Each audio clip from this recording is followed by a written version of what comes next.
Parents को लगता है कि अगर थोड़ा सा भी कुछ बोलेंगे बच्चा गुस्से में आ जाएगा। बच्चा उस बिल्कुल एकदम पीक पे बैठा है, पीक एनर्जी, अपने एनर्जी के सबसे बेस्ट वर्जन में वो है, वो किसी की नहीं सुनना चाहता और घर वालों की तो बिल्कुल नहीं सुनना चाहता है। कोचिंग के 61% बच्चों ने कहा माता पिता का कोई दबाव नहीं है। सारे पेरेंट्स होंगे जो पढ़े लिखे ज्यादा नहीं है, अपने बिजनेस अपने रोजमर्रा की जिंदगी में इतने उलझे हुए कि बच्चों को उस लेवल पर टाइम नहीं दे पाते हैं। हेलो एवरीबॉडी, नमस्ते नीट जी। तो आप सभी नीट और जेई की तैयारी करने वाले स्टूडेंट्स का इस प्लेटफॉर्म पे स्वागत है और साथ में उनका भी स्वागत है इस वीडियो में जो उसकी तैयारी में पैसा खर्च कर रहे हैं, मतलब कि उनके पेरेंट्स का। तो इस वीडियो में जो स्टूडेंट अपनी जेई और नीट की तैयारी कर रहे हैं उनके जो पेरेंट्स हैं और साथ में ऐसे पेरेंट्स जो अपने बच्चों को भविष्य में तैयारी कराने के बारे में सोच रहे होंगे। हो सकता है आपका बच्चा 9th और 10th में हो और बहुत सारे ऐसे स्टूडेंट 9th 10th वाले भी सुन रहे होंगे जो अपना 11th और 12th में जाके मेडिकल और इंजीनियरिंग में अपना करियर बनाना चाहते हैं और उसके लिए इंडिया की जो सबसे रेप्यूटेड एग्जाम है आईआईटी जेई और नीट का पेपर देने का सोच रहे हैं। तो ये वीडियो आपके लिए बहुत ज्यादा काम का है, स्टूडेंट्स के लिए भी और साथ में पेरेंट्स के लिए भी।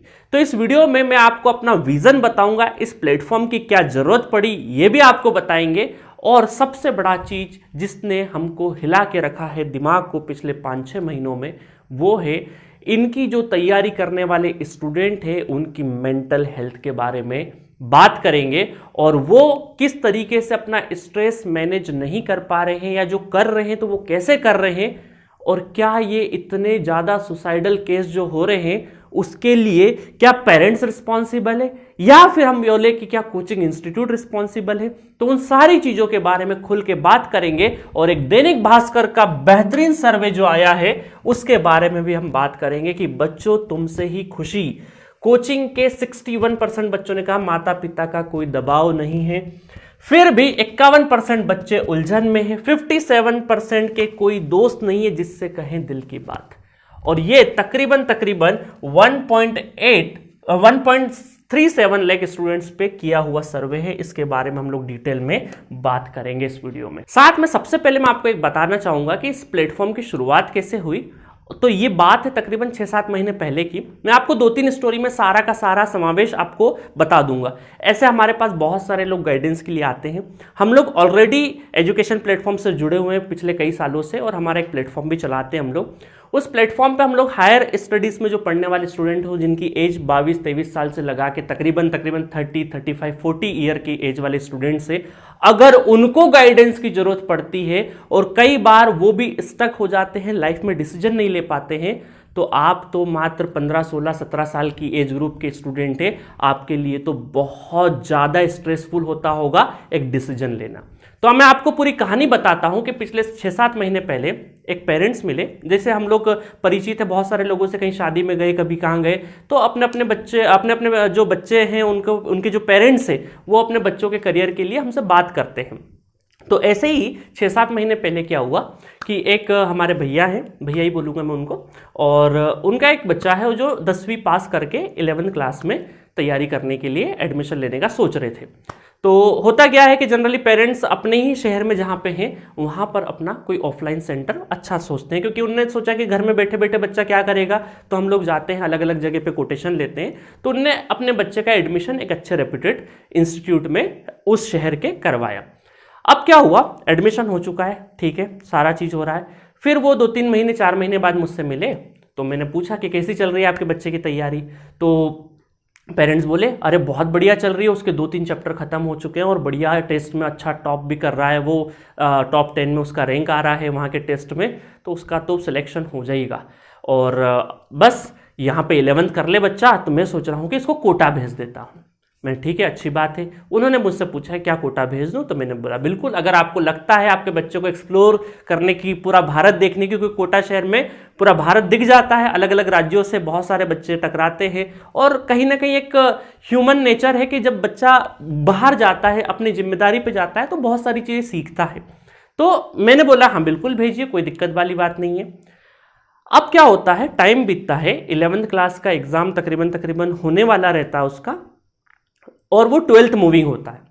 तब उनका फ़ोन आता है मुझे कि यार मेरा जो बच्चा है ना वो ये बोल रहा है कि अब मुझे ऑफलाइन कोचिंग नहीं जाना, मैं तो घर पे ही पढ़ाई कर लूँगा। क्या बोलता है वो कि अब तो मैं घर पे ही सेल्फ स्टडी कर लूंगा, मुझे कोचिंग जाने की जरूरत नहीं है।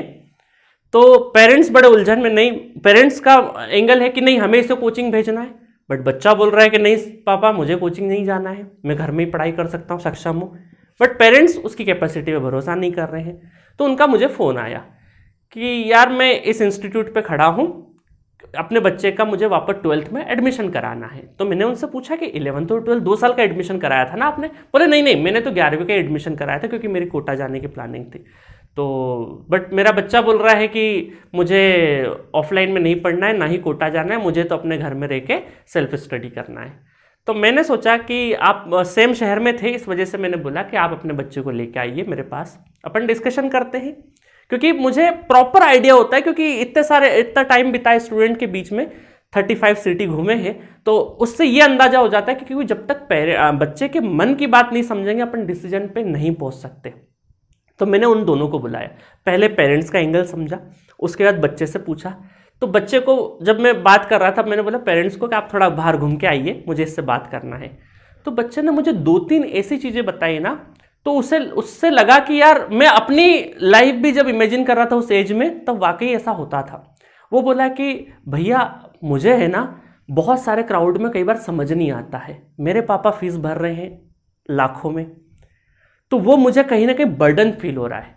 ऑल्दो मेरे पापा नहीं बोल रहे मुझे कि बेटा तेरे को करना ही करना है, कोई दिक्कत नहीं, पढ़ आराम से सारा चीज़ कर, बट मुझे वो गिल्ट फील होता है कि मैं इतनी लाखों की फीस भर के यहाँ कोचिंग में बैठा हूँ और मुझे 2-3 घंटे में कुछ समझ नहीं आ रहा है। वही चीज़ मैं जब घर पे जाके किसी और टीचर से समझता हूँ या कहीं मैंने यूट्यूब वगैरह पे देख लिया तो वहाँ से मुझे वो चीज़ समझ में आ जाती है। तो इस वजह से मैं अपना सेल्फ स्टडी करना चाहता हूँ। एक एंगल उसका बच्चे का समझ में आया, क्योंकि पेरेंट्स नहीं फोर्स कर रहे, बट बच्चे को फील हो रहा है कि वाकई मेरे ऊपर एक इन्वेस्टमेंट हुआ है। बच्चे को ऐसा फील हो रहा है मेरे ऊपर एक इन्वेस्टमेंट हुआ है जिसका मुझे रिटर्न देना है। तो ये बट पेरेंट्स से जब बात हो रही है, उसी के पेरेंट्स से जब मेरी बात हो रही है, तो उनका बोलना है बिल्कुल हम दबाव नहीं डाल रहे। तो मैंने अभी जैसे सर्वे में बताया ना कि बहुत सारे पेरेंट्स, क्या होता है इंडिया में, कहकर दबाव नहीं है, उनके इमोशंस और उस पर कई बार दिखता है। और पेरेंट्स वहाँ गलत भी नहीं है भाई, अपने बच्चे से उम्मीद नहीं रखेंगे तो किससे रखेंगे? उम्मीद रखना भी जायज़ है, बट वो बहुत ही फाइन लाइन होती है कि उम्मीद रखना और जो आपने इन्वेस्ट किया उसका रिटर्न लेने के लिए दबाव डालना, तो बहुत ही संभल की चीज़ें होती है। बच्चा कुछ और तो नहीं समझ रहा है, इधर से जैसे एक होता है ना चाय बनाते हैं तो कई चाय पत्ती ज़्यादा तो नहीं होगी, क्वांटिटी ज़्यादा, शक्कर ज़्यादा तो नहीं होगी, ऐसा ही यहाँ पे रिश्ता है पेरेंट्स और स्टूडेंट्स के बीच का उस एज ग्रुप में। तो उस बच्चे ने बोला कि भैया मैं अपना सेल्फ स्टडी कर सकता हूँ, क्योंकि वही चीज़ मुझे 2 घंटे जाने में ट्रैवलिंग में टाइम लग रहा है, इसका वो लग रहा है, वो सारा चीज़ लग रहा है।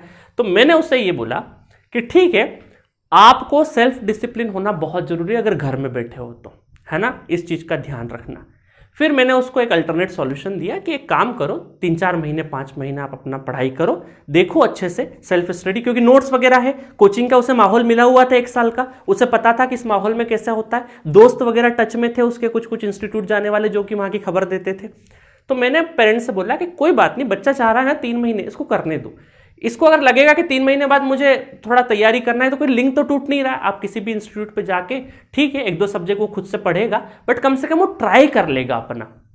तो दोनों को समझा बुझा के मैंने बहुत अच्छे से एक बीच का सॉल्यूशन दिया, जिससे फिर क्या हुआ कि जब वो सॉल्यूशन दिया उससे 10-15 दिन 20 दिन बाद बीते तो उसका मुझे फ़ोन आया कि बहुत अच्छा लग रहा है भैया, मज़ा आ रहा है मुझे, जो की पॉइंट्स थे जो मैं मिस कर रहा था वो सारे मैं यहाँ पे पढ़ पा रहा हूँ अलग अलग ट्यूटर से। फिर मैंने एक चीज़ और बताई कि सोर्स बहुत ज़्यादा वैरायटी के नहीं हो, जो भी एकेडमिक इंस्ट्रक्शन हो सकते वो सारे मैंने दिए कि भाई ऐसा नहीं हो कि एक ही चैप्टर 10 टीचरों से पढ़ रहे हो, टाइम खर्च कर रहे हो, सेल्फ डिसिप्लिन। अब उस बच्चे के साथ में क्या एडवांटेज था कि एक तो ऑफलाइन गया हुआ था 1 साल, तो उसे ऑफलाइन का एक माहौल था। एक ऐसा था कि उसका कुछ पर्सनल प्रॉब्लम था, वो भी उसने डिस्कस किया मुझसे, वो सारा चीज़ हुआ। वो बहुत ही हल्का महसूस करने लगा 15-20 दिन बाद, और पेरेंट्स को भी थोड़ा कॉन्फिडेंस आया कि हाँ चलो मैंने एक ऐसे पर्सन से बात कर ली जो वैलिडेट, मेरे बच्चा जो पॉइंट बोल रहा था उसको कोई वैलिडेट करने वाला पर्सन मिल गया, तो उन्हें भी एक सेटिस्फेक्शन था। अब मैं ये नहीं बोल रहा उस बच्चे का सिलेक्शन होगा या रिजेक्शन होगा, बट वो लाइफ में एक उसको मैंने सही डायरेक्शन दे दिया, वो बहुत अच्छा कुछ कर लेगा। सिलेक्शन होगा तो ठीक है, नहीं होगा तो कोई दूसरा कॉलेज मिलेगा, लोअर कॉलेज मिलेगा, बट उसकी ज़िंदगी बहुत बड़ी है, और उसको अगर एक बार मेहनत करते आ गई, उसको अपने पापा के पैसे का वैल्यू करता आ गया, तो वो चीज़ें कर लेगा। तो यही चीज है, मैं ये नहीं बोल रहा हूं हर स्टूडेंट को यही करना चाहिए, क्योंकि यहां पर हर स्टूडेंट, हर पेरेंट्स का डिफरेंट स्टोरी है। एक किस्सा और सुनाता हूं, ये सारे रियल किस्से सुना रहा हूं मैं आपको, कोई ऐसा नहीं कि स्टोरी बना बना के पेश कर दिया हो। एक मतलब मैं बोल सकता हूं, मेरे दूर के ही रिलेशन में एक दीदी है, उनकी बेटी थी, उसको नीट की तैयारी करवा रहे थे। विलेज वाला बैकग्राउंड था, डॉक्टर बनाना है, डॉक्टर बनाना है, डॉक्टर बनाना है, ठीक है। उन्होंने सिटी का बहुत ही रेप्यूटेड इंस्टीट्यूट, मैं किसी इंस्टीट्यूट का नाम यहाँ पे नहीं ले रहा हूँ, फ्री में ब्रांडिंग नहीं करूँगा उनकी, ठीक है। तो वहाँ पे उन्होंने ज्वाइन करवाया। 11th 12th बहुत बढ़िया से पैकेजिंग वगैरह सब कुछ, बहुत मटेरियल मिला, सारा चीज़ मिला, तैयारी करी। लड़की ने भी बढ़िया से मेहनत करी होगी जो मेहनत करना थी, ठीक है। हमारा कोई काम तो था नहीं ऐसे बार बार पूछने वाला, उन तैयारी करवाया तो मुझे पता था कहाँ तैयारी हो रही है, बस जब भी मिलते करते थे कैसी चल रही तैयारी, बस बढ़िया चल रही। अपने को क्या करना, अपन डायरेक्ट बहुत ज़्यादा इन डिटेल किसी से पूछते नहीं जब तक उसको जरूरत नहीं हो, क्योंकि जब तक प्यास नहीं लगे तो कुआं प्यासे के पास नहीं जाता है, प्यासे को कुएं के पास आना पड़ता है, और तभी उसका इंपॉर्टेंस भी रहता है। तो क्या हुआ, 11th 12th उसका अच्छा चला। उसके बाद क्या हुआ, 12th क्लास में एक तो बोर्ड के उसके परसेंटेज भी डाउन हुए, प्लस दूसरा एक चीज और हुआ कि उसका सिलेक्शन कोई बहुत बढ़िया नंबर नहीं आया, ठीक है। पेरेंट्स ने बोला कि नहीं, वापस हम पैसा लगाएंगे, आप तैयारी करो, बढ़िया से तैयारी करो। वो 5-10 मिनट का पेरेंट्स ने जोश भरा, स्टूडेंट जोश में आ गया, ठीक है। उस बिटिया ने वापस से तैयारी चालू करी, एक ड्रॉप लिया। अब क्या हुआ, उसका जो फ्रेंड सर्कल था स्कूल वाला, वो क्या हुआ कि वो कहीं ना कहीं अपना ग्रेजुएशन, दूसरी डिग्री वगैरह वाले भी होते हैं, क्योंकि 10th तक तो एक सेम स्कूल में चलते हैं, तो 10th में किसी ने कॉमर्स लिया, किसी और बैकग्राउंड वाले होंगे, तो वो अलग अलग अपने अपने कॉलेज में पहुंच गए। अब इसको 1 साल ड्रॉप हुआ तो उसमें मेहनत करी, फिर नहीं हुआ। दूसरा साल उसमें दूसरे ड्रॉप में भी एडमिशन दिलवा दिया उसको इंस्टीट्यूट में, जब तक उसके आसपास का जो फ्रेंड सर्कल था वो ऊपर चले गया। अब बहुत ज्यादा बातें हो नहीं रही है। अब वो क्या हुई, अब उसने फीस तो भरवा ली सेकंड ईयर की, सेकंड ड्रॉप की, है ना, सुनिएगा ध्यान से, सेकंड ड्रॉप की भी फीस भरवा ली। अब उसको लगे डर कि यार मैंने फीस तो भरवा ली, समझ कुछ आ नहीं रहा है, क्योंकि नंबर आया नहीं है, पेरेंट्स बार बार मोटिवेट करके भेज दिए मुझे। अब वो क्या है, फूड पॉइजनिंग का, या हॉस्टल में रहते हैं बच्चे बाहर से जो आते हैं हॉस्टल में या पीजी में रहते हैं, वो फूड पॉइजनिंग का बहाना करके घर पे चले गई, 15 दिन घर पे रही, बीमार हो गई। फिर डॉक्टर को दिखाया, डॉक्टर बोले कि बुखार वगैरह कुछ नहीं है, शायद बच्चे के ऊपर लोड ज़्यादा होगा, थोड़ा आराम करवाइए, अच्छा खाना खिलाइए, फिर हो जाए। अब वो 2 से 3 बार ऐसा हो गया कि कोई ना कोई बहाना करके घर आ जाए। तो उसने अल्टीमेटली डरते सहमते अपनी मम्मी को बोला कि मेरे से तैयारी नहीं हो रही, क्योंकि वो बीच में फंस चुकी है, क्योंकि 11th 12th first drop, second drop में शायद है वो, और इतने 3 साल का एक बर्डन लेके दिमाग में चल रही है। तो उसको कुछ अपनी मम्मी को बोला। अब मम्मी का फ़ोन आया मेरे पास, उस बिटिया की जो मम्मी थी उनका फ़ोन आया कि ऐसी ऐसी बात है, और ये बहुत ही ज़्यादा डरी हुई है, और ये अपने पापा को भी नहीं बोल पा रही है, और मैं खुद भी नहीं बोल पा रही हूँ, क्योंकि फीस वगैरह हम भर चुके हैं, अच्छा मोटा पैसा भर चुके हैं, और अभी ऐसा बोल रही है कि मुझे नहीं करना है। और वो सेशन शायद चालू ही हुआ था, और कॉलेजेस में एडमिशन भी चल रहे थे उस दौरान। मैंने बोला तुरंत आप और आपकी बेटी, पापा को टाइम नहीं हो, चलेगा, दोनों आओ, बात करते हैं बैठ के। जब उससे बात हुई, सारा चीज़ पूछा, तो उसने मेरे को बोला कि भैया मुझे तैयारी नहीं करना है, मेरे से नहीं हो पाएगा, मुझे कुछ समझ नहीं पड़ता, थोड़ा बहुत फिजिक्स का चीज़ें आ जाता है, उससे बन जाता है, कुछ चीज़ें में बायो की रट जाती है, उससे थोड़ा बहुत नंबर आ जाता है, बाकी टेस्ट में मैं चीटिंग करके थोड़े बहुत नंबर लेके आ जाती हूँ, बट ईमानदारी से मुझे नहीं करना, मुझे मेडिकल की फील्ड में नहीं जाना है। मैं ब्लड देख के घबरा जाती हूँ, तो मैं कैसे मेडिकल की फील्ड में कॉपअप करूँगी। तो उसको मैंने बोला कोई दिक्कत नहीं, थोड़ा मोटिवेट किया कि ज़िंदगी बहुत बड़ी है, अभी मात्र 16-17 साल की एज निकली है, 70-80 का भी अपन ज़िंदगी मान ले तो अभी आप परसेंटेज की टर्म में 10% 20% का भी ज़िंदगी नहीं जिए हैं। तो उसको, उसके पेरेंट्स को मैंने बोला कि एक काम करो, हटाओ सारा चीज़, एडमिशन निकालो, और उसको आर्टिफिशियल इंटेलिजेंसी का एक कोर्स होता है एक यूनिवर्सिटी में, वहाँ पे मैंने बात करवा के उसका एडमिशन करवाया। और एआई में वो जब वहाँ गई, शुरू थोड़ा सा उसे लगा कि यार मैं बड़ा पैसा बर्बाद करके आई हूँ, बट एक सेमेस्टर के बाद जब उसका सेकंड सेमेस्टर चला, वो उसका नेचर में अलग ही बदलाव था, अलग ही फेस पे चमक थी, क्योंकि वो बहुत खुश थी वहाँ पे, और आज वो AI में सेकेंड ईयर, मेरे ख्याल से सेकेंड ईयर उसका कंप्लीट हो जाना चाहिए, सेकेंड ईयर कंप्लीट हो रहा होगा। तो बहुत ज़्यादा, अब जब भी मिलती है उसके पेरेंट्स जब मिलते हैं तो उसको लगता है वाकई सही डायरेक्शन में गाइड किया, क्योंकि जिंदगी में सक्सेसफुल होने के लिए जरूरी नहीं कि एक लिमिटेड फील्ड है, रास्ते बहुत सारे हैं, बट 16, 17, 18 की एज में बच्चे को लगता है कि शायद यही रास्ता है, अगर यही रास्ता क्रॉस नहीं हुआ तो बाकी सारे रास्ते पे तो हम जा नहीं सकते। क्या रिवर्स गियर की पॉसिबिलिटी नहीं है? बिल्कुल, यहां मैंने रिवर्स गियर वाला एग्जाम्पल भी दिया, और ये एग्जाम्पल नहीं है, रियल स्टोरी है ना। तो ये 2 केस से मुझे लगा कि यार इस तरीके मैंने 4-5 स्टोरी ऐसे सुनी, बहुत सारे जो परिचित होते हैं वो अपने बच्चों को लेके, गाइडेंस को लेके हमसे बात करते हैं। तो मैंने जब, और उसके बाद फिर ये क्या हुआ घटनाक्रम, जनवरी से जो घटनाक्रम, नवंबर, दिसंबर, जनवरी, फरवरी से जो सुसाइड की न्यूज़ आना चालू हुई, आप मान के चलोगे ये सुसाइड हम बहुत टाइम से ट्रैक कर रहे हैं, और ये मैं वीडियो बनाते बनाते भी एक दिन मेरे ख्याल से 6 तारीख का, 6 मार्च का ये आर्टिकल है, उसके 9 मार्च का ये है, कोटा में छात्रों की खुदकुशी का सिलसिला थम नहीं रहा है, 16 साल के छात्र अभिषेक मंडल ने आत्महत्या की, और जनवरी से लेकर अब तक 5 छात्रों की सुसाइड हो चुके हैं। और ये तो सुसाइड के केस है, और पिछले साल 29 हुआ था, ये सुसाइड के केस है। बट ऐसे कई सारे स्टूडेंट हैं जो सुसाइड तो नहीं करते, बट वो डिप्रेशन के शिकार हो जाते हैं, और मेंटल हेल्थ और डिप्रेशन को सीरियसली नहीं लिया जाता हमारे देश में। अभी मैंने जैसे एक बिटिया की बात बताई जो नीट की तैयारी करी थी 3 साल से, बट उसे करना ही नहीं था, बट वो 3 साल तक लगी रही उस चीज़ में, सेकेंड और चौथा भी साल चल ही रहा था, वो तो चालू हो गया था, वो तो कुछ सद्बुद्धि हुई और उसका सब चीज़ें छुड़वाया, दूसरी यूनिवर्सिटी में डाला। तो ऐसा नहीं है कि हर कोई स्टूडेंट, और देखिए एक बात समझिए कि जो स्टूडेंट सुसाइड करने के बारे में सोच रहा होगा उसकी मेंटल दशा सोचिए, उसके दिमाग में क्या चल रहा होगा। उसके दिमाग में चल रहा होगा कि यार अब सारे दरवाजे बंद हो चुके हैं, सिर्फ अंतिम यही उपाय है कि मैं दुनिया छोड़ के चली जाऊं। क्या यही चल रहा होगा ना? हम एक अंदाजा लगा सकते हैं, हम एग्जैक्टली नहीं बोल सकते, बट क्या ये ऐसा होता है? रियलिटी ये है कि अगर वो उस डोमेन से बाहर आ जाए और वो देखे कि दुनिया बहुत बड़ी है, बहुत विशालकाय है ना, विशालकाय दुनिया में बहुत सारे रास्ते हैं सक्सेसफुल होने के, वहां भी सक्सेसफुल हुआ जा सकता है। बट उस एज में स्टूडेंट्स को एक गाइडेंस की कमी होती है, कोई बात करने वाला रहे तो बहुत काम बन जाएगा।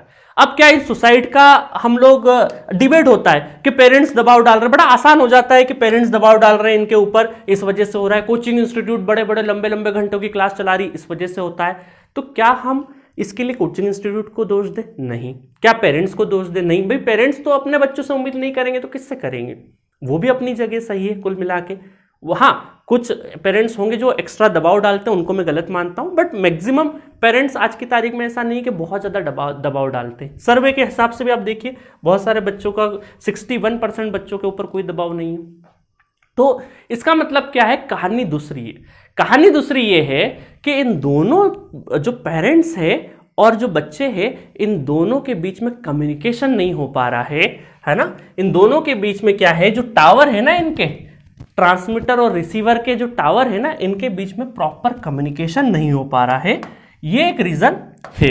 और इस रीजन में देखिए क्या है, जो नीट और जेईई का तैयारी करता है, फॉर्चुनेटली अनफॉर्चुनेटली जो भी कहें, इसकी जो एज होती है वो तकरीबन 15, 16, 17, 18 इस एज ग्रुप के बच्चे होते हैं। और इस एज में बॉडी में बायोलॉजिकल हार्मोनिक्स चेंज भी बहुत सारे होते हैं। बच्चे बड़े हो रहे होते, ग्रो हो रहे होते हैं। अपने 10वीं से 11वीं 12वीं के बच्चों को बड़ी फील आती है, हार्मोनिकली बहुत सारे चेंजेस होते हैं। तो इनके जो थॉट प्रोसेस, मेंटल प्रोसेस को पेरेंट्स जिनकी एज इनसे तकरीबन बोल सकते हैं कि 20-25 साल का, 20 साल का एटलीस्ट गैप है, तो वहां पर ये पेरेंट्स उनकी भावनात्मक, उनकी एकेडमिक तो चलो समझ लेते हैं, बट उनके दिमाग में क्या चल रहा होता है एग्जैक्टली वो समझ नहीं पाते। ना ये बात अपनी बहुत ज्यादा इनसे कर पाते हैं और ना ये बात इनसे ज्यादा कर पाते हैं। पेरेंट्स को लगता है कि अगर थोड़ा सा भी कुछ बोलेंगे बच्चा गुस्से में आ जाएगा। बच्चा उस बिल्कुल एकदम पीक पे बैठा है, पीक एनर्जी, अपने एनर्जी के सबसे बेस्ट वर्जन में वो है, वो किसी की नहीं सुनना चाहता, और घर वालों की तो बिल्कुल नहीं सुनना चाहता है, क्योंकि बचपन से देख रहे घर वाले डांट रहे, अभी तक हिम्मत नहीं हुई थी, यहाँ हार्मोनिकल चेंज हुआ है, एड्रेनल बढ़ा हुआ है, अब नहीं सुनना, मैं अपने मन की करूंगा, है ना। तो यहां पर क्या चाहिए, उसकी जो ये पीक वाली एनर्जी है ना, इसको एक सही डायरेक्शन चाहिए। ये डायरेक्शन ये बच्चा भी चाहता है और ये पेरेंट्स भी चाहता है, बट इन दोनों के जो कम्युनिकेशन है ये आपस में टकराव वाले बन जाते हैं। क्यों टकराव वाले बन जाते हैं? क्योंकि ये बचपन से एक साथ में रह रहे हैं, है ना।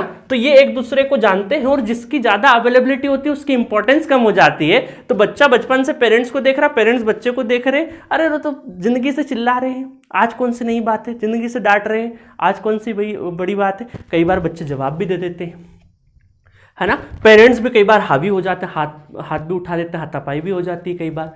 तो ये सारी चीज़ें जो होती है इसके लिए एक मीडिएटर की ज़रूरत पड़ती है। मुझे ऐसा लगता है, क्योंकि मैंने भी अपनी ज़िंदगी को जब ये सारे केसेस आए ना, तो मैंने बैठ के सोचा कि यार मैं क्या करता था, असल में मैंने क्या किया होगा, क्योंकि ये चुनौतियाँ तो मेरे सामने भी आई होगी। तब मुझे ख्याल आया था कि यार मुझे केमिस्ट्री समझ में नहीं आती थी, मैं केमिस्ट्री की क्लास बंक करके मॉल घूमता था और मुझे बड़ा गिल्ट होता था। ऐसा नहीं कि मैं पढ़ना चाहता बट समझ नहीं आता था। मैं सोचा चल 2 घंटे क्या करूँ, दूसरा ही काम कर लेता हूँ।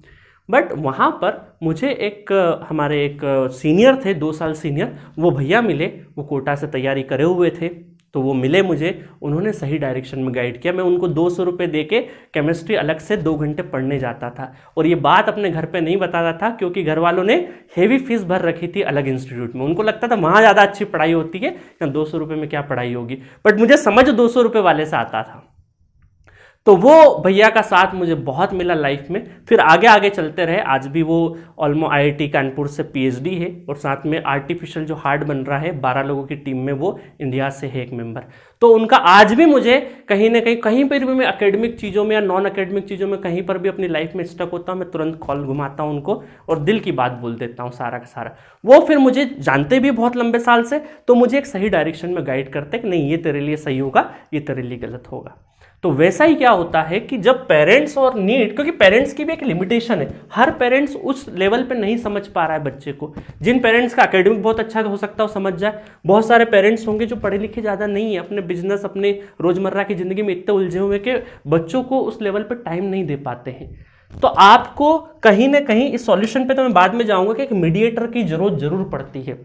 और हमने सोचा कि जो बातचीत से समाधान हो सकता है, कोई बच्चा डिप्रेशन में, क्योंकि ये मैं 2 केस जो मैंने डिस्कस करे, मेरी सिर्फ बातों से ही क्या हुआ है कि बच्चे की जिंदगी में चेंज हुआ है। और शायद मुझे मैं IIT भी गया, IIM भी गया, PSC भी मैंने इंटरव्यू दिए, बहुत सारी जगह पे मैंने रेप्यूटेड जगह पे पढ़ाया है, बहुत सारे रेप्यूटेड PSUs के इंटरव्यू दिए हैं। इतना सारा घूमने के बाद मुझे एक शख्स की बात याद आ गई थी कि अगर आपकी बात से किसी की ज़िंदगी में एक उत्साह उत्पन्न हो जाए, एक्साइटमेंट आ जाए, या उसकी ज़िंदगी थोड़ी भी चेंज हो जाए, तो वो आपके लिए बेस्ट चीज़ रहेगी। और इसी वजह से मैं टीचिंग के प्रोफेशन में भी आया था। और उस जैसा आप सोचते हो, जैसा आप करते हो, उसी दौरान आपको बहुत सारे लोग मिलते हैं। मेरा जो को-फाउंडर है वो भी जो SK पाटीदार सर है, वो भी IBM छोड़ के फिर टीचिंग वाले करियर में आए। तो हम लोग के पास पूरी की पूरी इंजीनियरिंग में जो हायर स्टडीज़ में जाते हैं, फिर क्या होगा, वो पूरी की पूरी एक टीम है। मेडिकल में मेरे घर में 3-4 डॉक्टर हैं, तो वो किस तरीके से अपनी तैयारी करे थे, फिर PG उन्होंने कैसे किया, कौन से मेडिकल कॉलेज में क्या होता है क्या नहीं होता है, पूरा एक नेटवर्क है। तो हमने सोचा क्यों ना इसका यूटिलाइज किया जाए ऐसे स्टूडेंट को जिनको लगता है कि यार बस ये एग्जाम नहीं तो कुछ नहीं। उन स्टूडेंट्स का ये भ्रम तोड़ना है कि नहीं, आपके पास सेवरल ऑप्शन है, बस ईमानदारी से आपको तैयारी करना है, प्रेशर लेना है। बट कौन सा प्रेशर लेना है? पॉजिटिव प्रेशर, कि हाँ टाइम वेस्ट नहीं करना है, क्योंकि 15, 16, 17, 18 साल की जो एज है ये बहुत ही कीमती एज है। इसमें जो आप मेहनत करोगे लाइफ में बहुत ज़्यादा आगे जाओगे। क्योंकि ये जो 15, 16, 17, 18, 19, 20 वाली है ना, 15 से लगा के मैं 25 वाली मोटा मोटी मान सकता हूँ। बट आपके लिए अगर नीट और JEE 10, 11वीं 12वीं के अगर इस सेशन की बात करें तो 15 से 20 साल की जो एज है ये बहुत बहुत क्रूशल एज है। यहाँ पर आप जितना ज़्यादा अपने आप को सही डायरेक्शन में ले जाओगे, आगे का रास्ता ज़्यादा आसान होते जाएगा। तो इसीलिए हम लोगों ने पूरा का पूरा सर्वे आपको मैं दे दूंगा। उलझन में है 51% बच्चे बोले वो पढ़ाई के तनाव का प्रबंध नहीं कर पा रहे हैं। इसको स्ट्रेस मैनेजमेंट को कैसे करेंगे ये भी आपको बताएंगे। खुद को वक्त नहीं दे पाते हैं, ये पूरा आर्टिकल आप पढ़िएगा बहुत अच्छे से।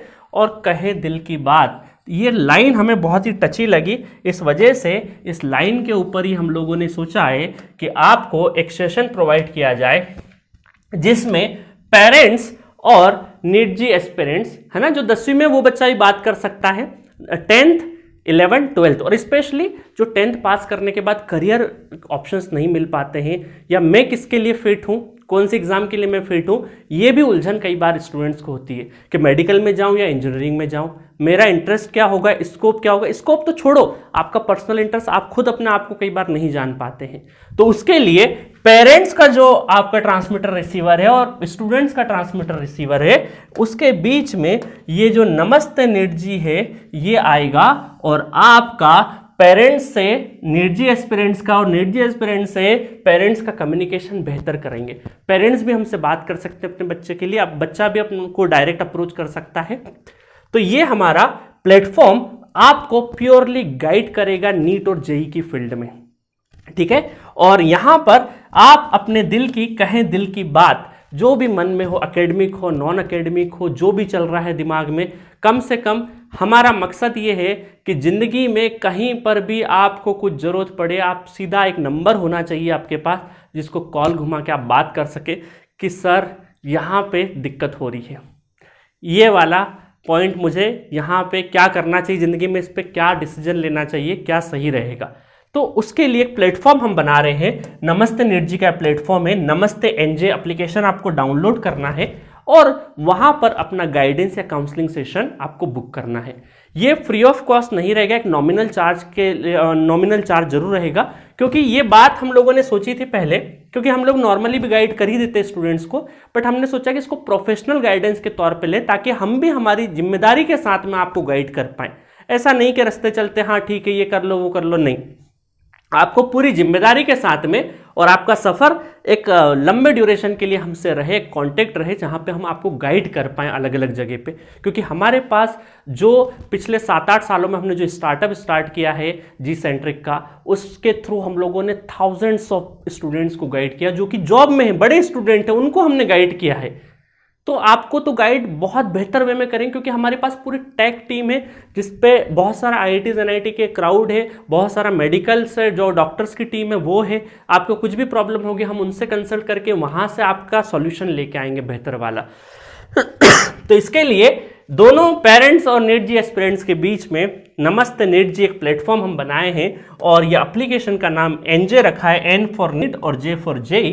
तो नमस्ते एनजे एप्लीकेशन आप डाउनलोड कर सकते हैं, वहां पे बुक कर सकते हैं, कॉल भी आप डायरेक्टली लगा सकते हैं यहां से भी आपको, बट सबसे पहले आपको यहाँ पर एक नॉमिनल चार्ज के थ्रू आपको अपना अपॉइंटमेंट बुक करना रहेगा। तो फिर आपको टाइम बता दिया जाएगा, पेरेंट्स चाहे तो पेरेंट्स भी अपना बुक कर सकते हैं, वहाँ पे हमसे बात कर सकते हैं उसके बच्चे के प्रति, बट हाँ पेरेंट्स के साथ साथ हम स्टूडेंट से भी बात करेंगे ताकि दोनों का वर्जन जान के ही हम लोग डिसीजन ले पाए। ऐसे स्टूडेंट जो डायरेक्टली बात करना चाहते हैं, क्योंकि मेन है पेरेंट्स से एक बार बात नहीं होगी चलेगा, बट स्टूडेंट से बात होगी तभी हम प्रॉपर गाइड कर पाएंगे। तो ऐसे पेरेंट्स जो डायरेक्टली अप्रोच करेंगे तो साथ में एक स्टूडेंट का सेशन लेना भी जरूरी होगा, उसके बाद ही हम सही डिसीजन पे पहुंच पाएंगे, ठीक है। और व्हाट्सएप भी कर सकते हैं, ठीक है। तो एप्लीकेशन बेस्ट है, यहाँ पे चैट बॉक्स की फैसिलिटी भी अवेलेबल है, वहाँ चैट भी कर सकते हैं आप, और वहाँ से हम अगर ऐसा होगा कि ऑडियो पे नहीं हो रहा है तो वीडियो कॉल पे भी आपको कनेक्ट करके ये सेशन बुक करने के बाद हम वीडियो कॉल पे भी आपको बात करेंगे, आपको समझेंगे चीज़ों को लेके, और कहाँ कहाँ पे दिक्कत आ रही है वो सारा चीज़ों का समाधान दिया जाएगा। क्योंकि दुनिया की बड़ी से बड़ी लड़ाई का भी सॉल्यूशन सिर्फ डायलॉग का एक्सचेंज ही है, बातचीत ही सॉल्यूशन है।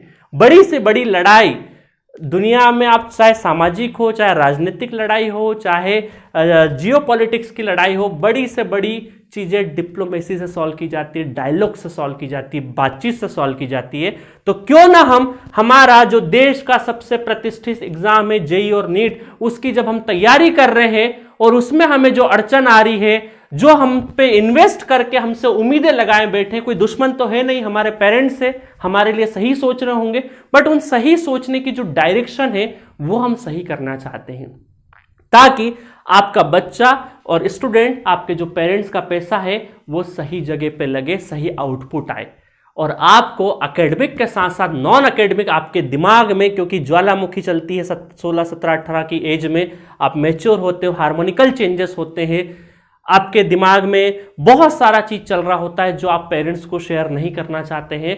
तो आप थर्ड पर्सन एक प्लेटफॉर्म हम बना रहे हैं प्रॉपर तरीके से, ताकि आपको एक हम एकेडमिक, नॉन एकेडमिक और ज़िंदगी में क्या सही मायने हैं, ज़िंदगी जीने के लिए क्या सही चीज़ों की ज़रूरत पड़ती है, क्या आपके लिए सही है, क्या आपके लिए गलत है, इन सब चीज़ों के बारे में आपको बताएंगे। तो आने वाले सेशंस में हमारी टीम भी आपसे रूबरू होगी। मेरा नाम है संदीप पाटीदार और मैं ऑलरेडी एक जी सेंट्रिक एजुकेशन प्लेटफॉर्म चलाते हैं हायर स्टडीज़ के लिए हम लोग, और वहाँ पे बहुत सारे स्टूडेंट को PSU में IITs में हमने पहुँचाया है। तो इस प्लेटफॉर्म से हम भी एक नई शुरुआत कर रहे हैं नीट और JEE फील्ड में, और यहाँ पर हमारा पहला मकसद है स्टूडेंट को सही गाइड करना। आगे जो आपका रिस्पॉन्स आते जाएगा उसके हिसाब से चीज़ों की प्लानिंग होती जाएगी। तो मिलेंगे हम, आपसे रूबरू होंगे नीट जी एप्लीकेशन पे। जो स्टूडेंट अपना गाइडेंस सेशन लेना चाहता है, काउंसलिंग सेशन लेना चाहता है, एप्लीकेशन डाउनलोड करे, वहाँ पर अपना अपॉइंटमेंट बुक करे। ठीक है गाइस, मिलेंगे नेक्स्ट लेक्चर में किसी इंपॉर्टेंट इश्यूज पे। Okay, thank you.